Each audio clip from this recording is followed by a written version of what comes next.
Then after a quarter result हम इसको दोबारा से एनालाइज करेंगे, कोशिश करेंगे लोकेश सर दोबारा से आपके साथ शो यहाँ पर ज़रूर करें हम, ताकि हम दोबारा इसको रिव्यू ज़रूर करें कि ठीक है अब आपको आइडिया अच्छा लग रहा है या फिर यहाँ पर कुछ अपॉर्चुनिटीज़ बनते हैं आप देख रहे हैं, क्या इम्प्लीमेंटेशन होनी चाहिए आगे की स्ट्रैटेजीज के लिए। सर आपने पी फोकस का यहाँ पर नाम लिया था, हमारे एक प्राइम मेंबर है अंजू टंडन जी, ये पूछ रही हैं कि सर क्या अभी हम पी फोकस को बाय कर सकते हैं?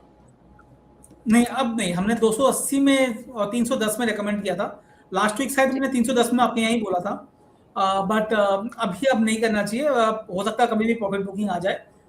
अच्छा खासा चल चुका है क्योंकि 270 से 340 मतलब ऑलमोस्ट 70 पॉइंट चला है। इसका मतलब हो गया 12-15% का मूव आ चुका है स्टॉक पे।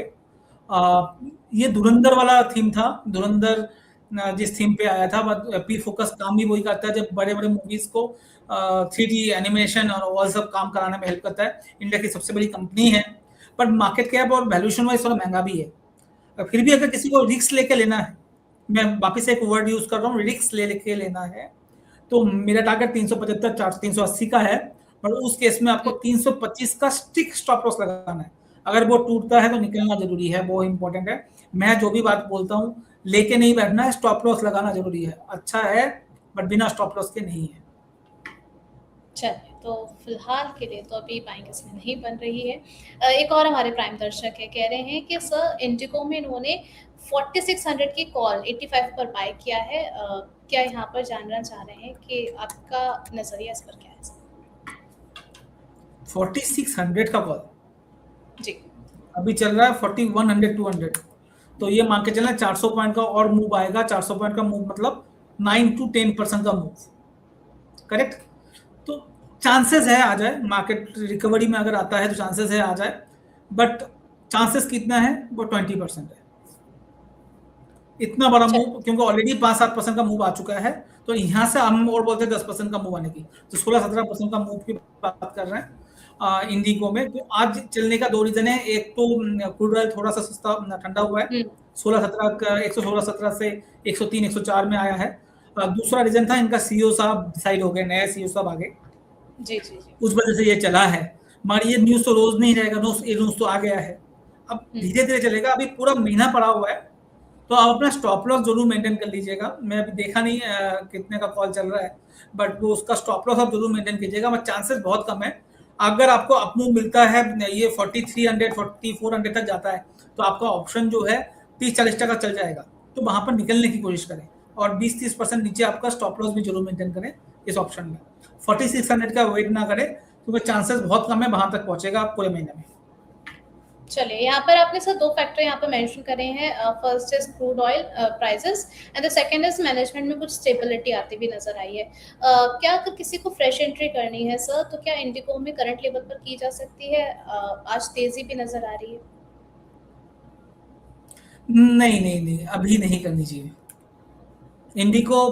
बिफोर इंडिको, आपको याद हो जब एक इंडिया में केओस हुआ था इंडिको को लेके, आज से जी, 3 जी, महीना पहले, 3-4 महीने, तब जी। से ये नेगेटिव जोन में है, ना कि वार जोन से।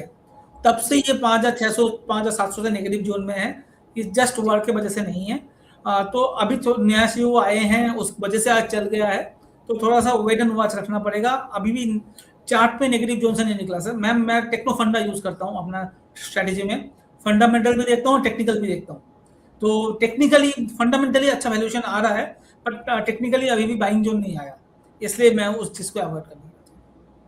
चलिए, नेक्स्ट यहाँ पर रिया कोशी का सवाल आया है सर अरविंदो फार्मा पर। यहाँ पर शॉर्ट टू मिड टर्म नजरिया आपका समझना चाह रही है सर, क्या बाय कर सकते हैं शॉर्ट टू मिड टर्म के लिए?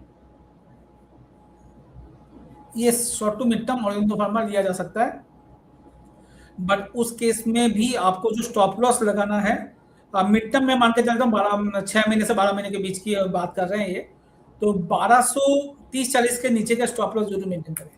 अच्छा लग रहा है स्टॉक। ओके सर, कुछ और सवाल हैं इनके। अगर हम मेटल्स में देखते हैं, हिंदुस्तान कॉपर, वेदांता, जीएमडीसी, इनमें से क्या पिक करना चाहिए? पहला है वेदांता, दूसरा जीएमडीसी बोला आपने? वेदांता, हिंदुस्तान कॉपर, इसमें है, अगर हम कुछ स्टॉक्स देखते हैं रिलेटिवली, तो क्या पिक करना चाहिए सब मेटल्स? मतलब जीएमडीसी की नाम लिया ना मैं, जीएमडीसी, करेक्ट? जीएमडीसी भी इन्होंने मेंशन किया है। राइट। तो पहला ऑप्शन वेदांता, नेक्स्ट जीएमडीसी, तीसरा हिंदुस्तान कॉपर। हिंदुस्तान कॉपर तीसरा रखने का रीजन क्या है?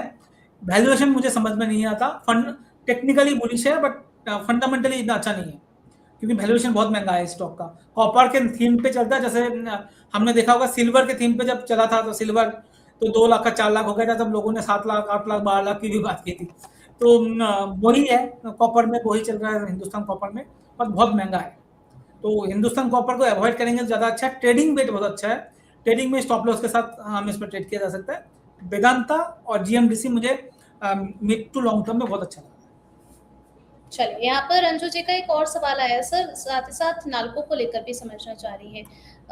आज हम इसमें तेजी भी आते हुए देख रहे हैं, 3.5% की तेजी है, 399 पर ट्रेड हो रहा है। क्या यहाँ पर पोजीशन बनाई जाए? जी, नैल्को में पोजीशन लॉन्ग टर्म बेस पे या मिड टर्म बेस पे बनाया जा सकता है, कोई दिक्कत है नहीं। बहुत प्यारा स्टॉक लग रहा है। 400 के लेवल पे भी बुरा नहीं है। 399 400, आज 404 तक गया था। मेरे हिसाब से स्टॉक को 365 370 का स्टॉप लॉस लगा लीजिए, जो ऑलमोस्ट 10% के करीब है।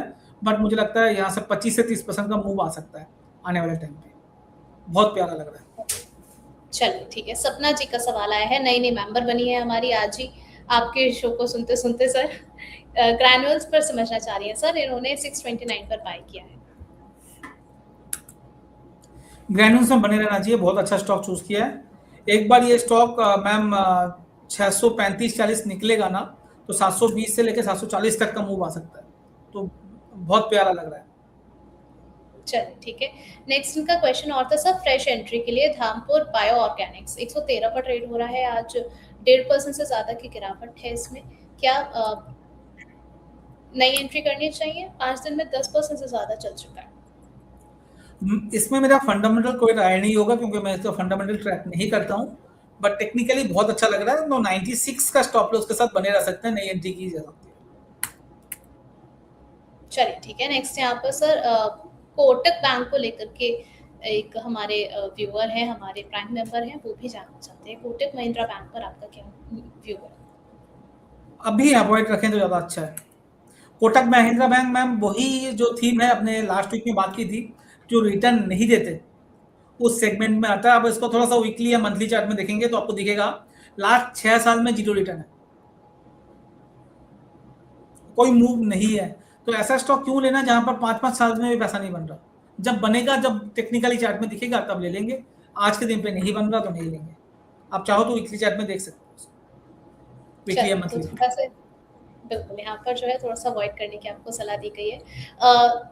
कई बार ऐसा होता है कि मल्टीपल ऑप्शंस वाले सवाल आ जाते हैं। रिया गौर जी का भी ऐसा ही सवाल है, कह रही हैं कि सर एथा एनर्जी, बेलराइज इंडस्ट्रीज, सीमेक, जी शिपिंग, इन सभी में अगर हम देखते हैं तो प्रेफरेंस 1 2 3 पर आप किसे रखेंगे सेफ ट्रेड के पर्पज से? एथर जी, वापस नाम बताइएगा। Ather, Ather energy, Belrise industries, Seamec, GE shipping. Balraj industry में नाम नहीं सुना तो मुझे नहीं बोल सकता। बेलराइज इंडस्ट्री, बेल राइस, क्योंकि बेल राइस बहुत अच्छा लग रहा है। 195 200 के लेवल पे हमारे कस्टमर के पोर्टफोलियो में है। एचएनआई मल्टी कैप जो हमारा स्मॉल कैप है उसमें है। एथर एनर्जी भी हमारे मल्टी कैप पोर्टफोलियो में है। तो दो स्टॉक में मैं नंबर 1 नंबर 2 तो नहीं दूंगा, दोनों अच्छे लग रहे हैं। तीसरा स्टॉक का नाम बताइएगा मैम। जी शिपिंग, बहुत जी शिपिंग ठीक लग रहा है। जी जी। और चौथा मैम सीमेक। सीमेक का नहीं पता, सीमेक भी अच्छा, वो भी शिपिंग इंडस्ट्री में है। वो चारों स्टॉक अच्छे चूज किया इन्होंने। तो चारों स्टॉक में कोई नंबर नहीं है, चारों 1-1-1-1 चारों स्टॉक अच्छे। सेफ ट्रेडिंग के अकॉर्डिंग इनमें से पिक किया जा सकता है कुछ भी? जी जी, सेफ ट्रेडिंग अगर 6 महीने प्लस का पॉइंट ऑफ व्यू है, सारे स्टॉक 15% से 20% रिटर्न दे सकते हैं चलिए इस लेवल नेक्स्ट से। यहाँ पर, चलिए ठीक है, नेक्स्ट यहाँ पर अरविंद कुमार जी हैं, सिप्ला पर सर जानना चाह रहे हैं कि सिप्ला पर क्या करें?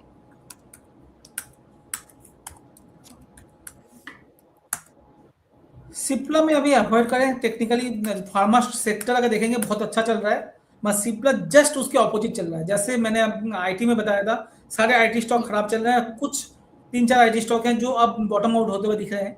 वैसे सिप्ला है, सारे आईटी स्टॉक आप देखोगे, ऑरो फार्मा, लुपिन या ग्रैनुल्स की हमने बात की, सारे पॉजिटिविटी दिखा रही है, पर ये स्टॉक जस्ट उसके ऑपोजिट उल्टा दिखा रहा है, तो इस स्टॉक से प्योरली अवॉइड करें तो ज़्यादा अच्छा है। चलिए ठीक है, तो यहाँ पर सिप्ला को थोड़ा-सा अवॉइड करने की आपको सलाह दी गई है और साथ ही साथ यहाँ पर अपने एक और गेस्ट को वेलकम कर लेते हैं, फाइनेंशियल सारथी के founder Lalit Mundra sir. Sir बहुत-बहुत स्वागत है आपका फाइनेंस ज्ञानी पर। Thank you so much Roshni ji, thank you so much. Lalit sir, आज आपसे भी कई सारे सवाल आके आ चुके हैं लोगों के पूछने के लिए। उससे पहले लोकेश सर, यहाँ पर आपसे ये भी समझना चाहेंगे कि हमारे व्यूअर्स ने जो वोटिंग की है उस पर आपका क्या टेक है, आप उन्हें क्या स्ट्रैटेजी सजेस्ट करेंगे। सवाल है कि अभी किस सेक्टर में सबसे अच्छा आपको मौका दिख रहा है, बैंकिंग, फार्मा, ऑटो या फिर डिफेंस। सबसे ज्यादा वोटिंग यहाँ पर लोगों ने की है बैंकिंग की तरफ, 38% वोटिंग यहाँ पर देखने को मिली है हमें। फार्मा की तरफ उसके बाद सबसे ज्यादा वोटिंग है 29%, 20% वोटिंग ऑटो की तरफ है और 16% वोटिंग डिफेंस की तरफ है। लोकेश सर, आपका क्या नजरिया है यहाँ पर वोटिंग रिजल्ट को लेकर के। बैंकिंग के साथ ऐड कर लीजिएगा पीएसयू बैंक्स, मुझे ज़्यादा पसंद वो है प्राइवेट बैंक से, तो पीएसयू बैंक्स, फिर डिफेंस, फिर ऑटो, फिर फार्मा, एक साथ में 3 और 4 एक साथ में होगा, उसमें कोई कंपटीशन नहीं है। पहला बैंकिंग फाइनेंस, देन डिफेंस जो सबसे नीचे वाला है वो ऊपर, क्योंकि जो ये सब कुछ हुआ है ना, तो ये आप जो मिडिल ईस्ट है और बाकी कंट्रीज है, आप प्रोक्योरमेंट बढ़ाएंगे अपना, चाहे वो यूरोप हो, वो सब भी आप अपना अपना डिफेंस बजट बढ़ाएंगे, वो इंडिया के लिए ज़्यादा फायदेमंद हो सकता है आने वाले टाइम। चलिए, तो यहाँ पर सर ने जो पीएसयू को पिक किया है उसका रीजन भी पिछले हमने जो सेशन किया था सर आपके साथ, आपने उसको वेल एक्सप्लेन तरीके से जो है वो बताया था कि आपको पीएसयू बेटर क्यों लग रहा है, पास डेटा क्या कुछ कहता है। मुझे I remember and I clearly remember each and every point. तो बिल्कुल आप लोग वो वीडियो जरूर जाकर के वॉच कीजिएगा, काफी हेल्पफुल है आप लोगों के लिए लर्निंग पर्पज से, और आगे किस तरीके से आप ट्रैक करें स्टॉक्स को उस पर्पज से। Thank you so much Lokesh sir हमारे साथ जुड़ने के लिए और हमारे सभी व्यूअर्स को गाइड करने के लिए। And I am very sure sir, अभी आप अगर लीव करके जाएंगे तो अगेन मेरे पास बहुत सारे मैसेजेस आने वाले हैं कि लोकेश सर से और ज्यादा सेशंस यहाँ पर होने चाहिए। Thank you so much sir, आपकी तरफ से के लिए सर डिस्क्लेमर। हाँ सॉरी ये बहुत इंपॉर्टेंट चीज़ है जो मिस हो गया। दोस्तों, ये जितना भी हम चीज़ें बातें कर रहे हैं ये एजुकेशनल पर्पस के लिए है, क्योंकि मेरा पर्सनल इंटरेस्ट हो सकता है कोई भी स्टॉक पे, मेरे फैमिली के पोर्टफोलियो में भी हो सकता है, और मेरे क्लाइंट के पोर्टफोलियो में जो भी मैं आपको सजेस्ट करता हूँ वही मैं अपने क्लाइंट को भी सजेस्ट करता हूँ, तो बायसनेस आ जाता है। तो अपने वॉच लिस्ट में रखिए वो सारे स्टॉक, अपना खुद का रिसर्च कीजिए या अपने RI से पूछ के बाई सेल का डिसीजन बनाए। मेरी बात सुनकर सिर्फ सीखिए, ना कि उसमें अमल कीजिए खरीदने बेचने की चीज को, थीम को समझिए, आप उसके बाद अपने RI से पूछिए, अपने रिसर्च कीजिए, उसके बाद जो मर्जी आप बाई और सेल करें। Thank you so much Lokesh sir. अब आगे की बातचीत हम